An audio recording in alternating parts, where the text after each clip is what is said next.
ছোটবেলায় বাবার সাথে কাটানো দিনগুলার কথা আজ ভীষণ মনে পড়তেছে। হ্যালো, আসসালামু আলাইকুম। Welcome my channel dream gym Rima. কেমন আছেন সবাই? আশা করি ভালো আছেন। আমিও আপনাদের দয়ায় আল্লাহর রহমতে অনেক ভালো আছি। তো গত ভিডিওতে আপনাদেরকে বলেছিলাম যে আমি একটা মেলায় এসেছি এবং মেলায় ঘোরার কিছু অংশ আপনাদেরকে দেখিয়েছিলাম গতকালকে। তো আপনাদেরকে গতকালকে বলেছিলাম যে আগামীকাল আপনাদেরকে আরও বাকি কিছু অংশ দিব।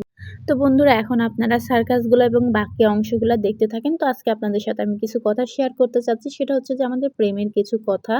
একেবারে প্রেমের শুরুর থেকে কিছু কথা শেয়ার করতে যাচ্ছি। তো তখন সম্ভবত ২০১৩ সাল। তো ওর সাথে আমার পরিচয় বলতে ও হচ্ছে পড়াশোনার পাশাপাশি সাংবাদিকতা করতো একটা পত্রিকায়।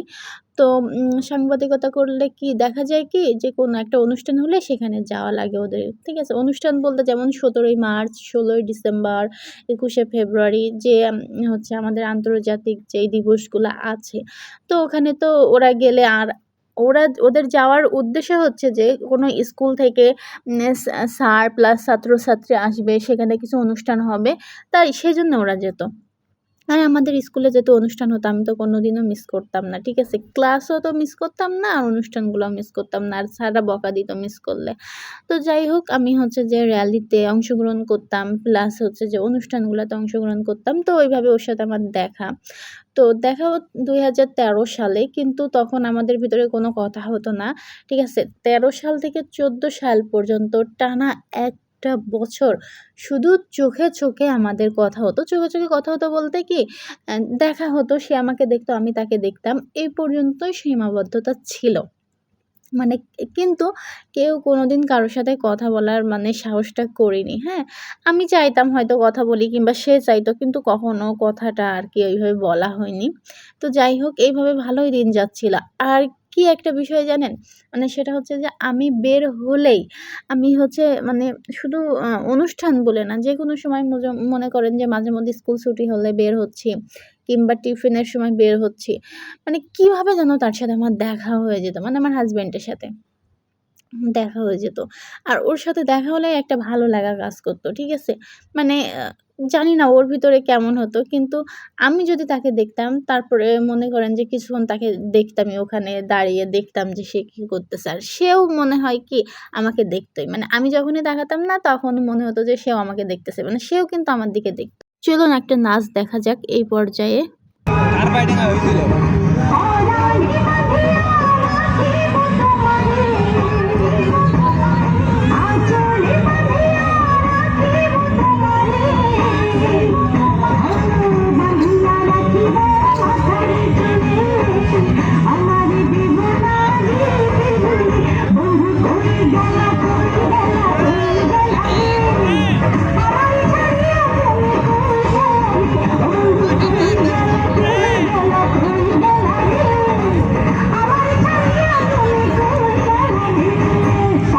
যাই হোক, ভিডিও বড় হয়ে যাবে বলে আমি সংক্ষেপে কিছু দেখিয়েছি।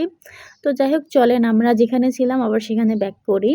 তো পরে আমি ২০১৪ সালে তখন মনে করেন আমাদের স্কুলের সামনে একটা লাইব্রেরি আছে। তো সেখানে আমি মাঝেমধ্যে যাই কিছু বইপত্র কেনার জন্যে। তারপরে হচ্ছে যেকোনো কিছু লাইব্রেরিতে যেগুলা থাকে আমাদের প্রয়োজনীয় জিনিস কেনার জন্য আমি যাই।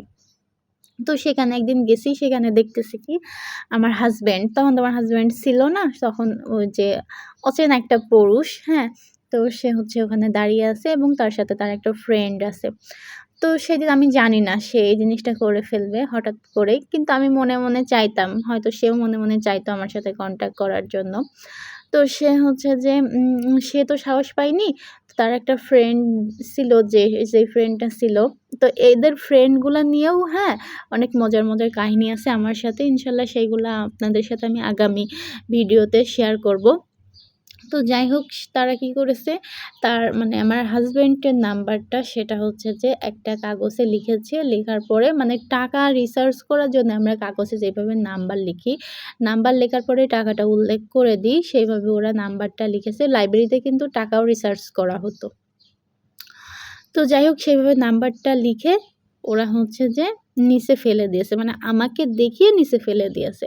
পরবর্তীতে আমি হচ্ছে বুঝলামই যে হয়তো আমাকে দেওয়ার জন্যই লিখেছে। আর যেহেতু তার প্রতি আমার একটা আলাদা ফিলিংস এতদিনে মানে একটু হলেও এসেছে ভিতরে। কারণ তার সাথে আমি একটা বছর যেহেতু চোখে আমাদের কিছুটা কনট্যাক্ট হয়েছে, তো আমি বুঝতে পেরেছি। তো যাই হোক, আমি নাম্বারটা নিয়ে স্কুলের ভিতরে চলে গিয়েছি। আর শুধু মানে ভাবতেছি আর হচ্ছে মনে, মনে খুশি হচ্ছি যে যেই মানুষটাকে আমি এতদিন ধরে শুধু দেখেছি, কনট্যাক্ট করার চেষ্টা করেছি। ফাইনালি আজকে তার নাম্বারটা পেলাম যেভাবেই হোক।